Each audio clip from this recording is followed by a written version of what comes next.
पाठीमागे पराग शहा यांनी तुमच्यावर खूप गंभीर आरोप केले. तुम्ही पण पत्रकाराला मुलाखत देताना सांगितलं का मी त्याच्याविरुद्ध गुन्हा दाखल करेल किंवा आंदोलन करेल.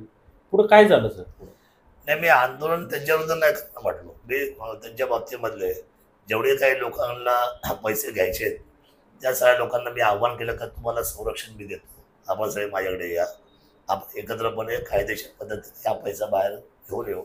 आणि बऱ्यापैकी आज 47-48 लोकांनी त्यांची जबाब दिली पोलीस स्टेशनला. आर्थिक गुन्हे शाखेने त्याची नोंद घेतलेली आहे, चौकशी चालू झालेली आहे.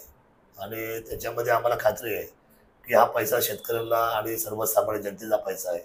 कारण त्यांनी सांगितलं होतं की गुगलच्या या ॲपमध्ये माझ्या खात्रीने मी खात्री देतो एवढा पैसा दिला की एवढा पैसा तुम्हाला मिळेल. हे त्यांनी ऑलरेडी काही लोकांना LICचे पैसे मोडून त्यांना पैसे दिले. काही लोकांना घर बांधायचं होतं, घर न घेता का ते त्यांनी पैसे त्यांच्याकडे इन्व्हेस्ट केले. तर असे बरेच सर्वसामान्य लोक आहेत. त्यामुळे हा पैसा जो आहे तो सर्वसामान्य जनतेचा आहे. मी त्यांना त्यावेळेस म्हटलं होतं की या सगळ्या लोकांची लिस्ट मला द्या तालुक्याचा आमदार म्हणून, आणि मला तुम्हाला थोडे दिवस झाले तरी चालतील. जे टप्पे पाडू, तुम्हाला वेळ देऊ, सवलत देऊ, जेणेकरून तुम्हाला मार्केटमध्ये काम करायला सोपं होईल. आणि लोकांच्या चर्चा काही होऊ द्या, पण तुम्हाला थोडा अवधी दिला की तुम्ही सगळ्यांचे पैसे फुलफिल करा, असं मी त्यांना सांगितलं. पासपोर्ट हा माझ्याकडे आणून जमा करा हे पण मी सांगितलं.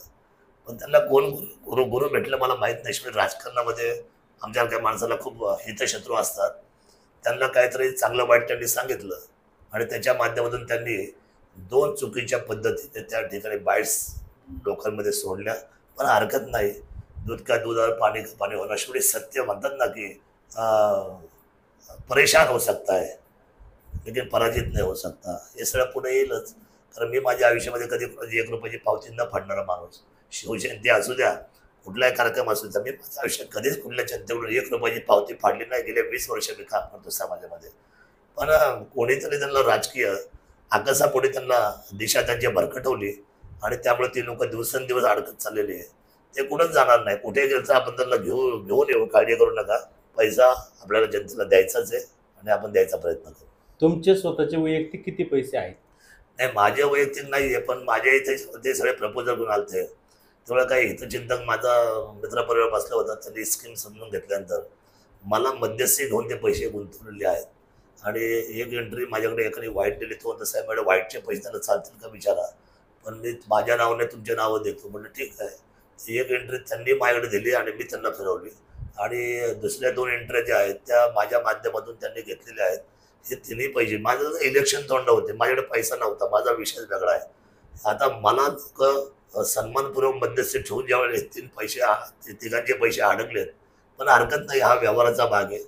आज ना उद्या पैसे पुन्हा पाठीमागे जातील. तुमची फसवणूक झाली असं म्हणता येईल. तुम्ही एवढे सुशिक्षित आहात, आमदार आहात, तरी या अशा स्कीमला बळी पडलात. नाही, माझी स्वतःची फसवणूक नाही आली, पण मात्र माझ्या जनतेची फसवणूक झाली, म्हणजेच माझी फसवणूक झाली. तुम्ही मध्यस्थी होतात हे तुम्ही 3 प्रकरणामध्ये मध्यस्थी आलो.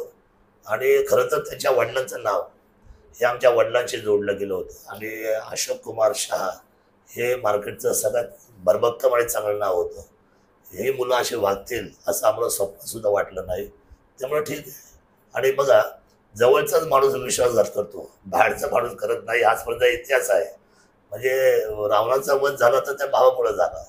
म्हणजे जिथं जिथं जेवढ्या लढाई आपण पाहिल्या, हा गोरेला युद्ध जो आहे ना, गनिमी कावाचा प्रकार, त्याच्यामध्ये जवळचाच माणूस किंवा घरभेदी ह्या अशा गोष्टी करू शकतो. म्हणून त्यांच्यावर जो जवळच्या नात्याने जो विश्वास जनतेचा पण आला, तर जनता फसण्यापैकी नाही आपली. पण ठीक आहे, झालेली गोष्ट आहे, खेदजनक आहे, वाईट आहे. आणि आजही माझं सांगणं आहे, ते काही लोक काय करतात, त्यांच्या पाठीमागं उभं राहून ते चहापेक्षा किटली गरम आहे. काही लोक उगाच त्यांना सांगतात की आम्ही तुमच्यासाठी, माहिती एजंट आहेत. खरं तर काही 2-4 लोक त्याच्याजवळ एजंट येऊन बसलेले आहेत, पण ते एजंट सुद्धा त्यांना फसवत आहेत.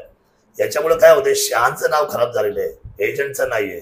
आणि हे त्यांचे शेवटी जे आजूबाजू जे बोलते आहेत, मला त्यांची चौकट माहिती आहे की त्यांची काय चौकट आहे प्रत्येकाची.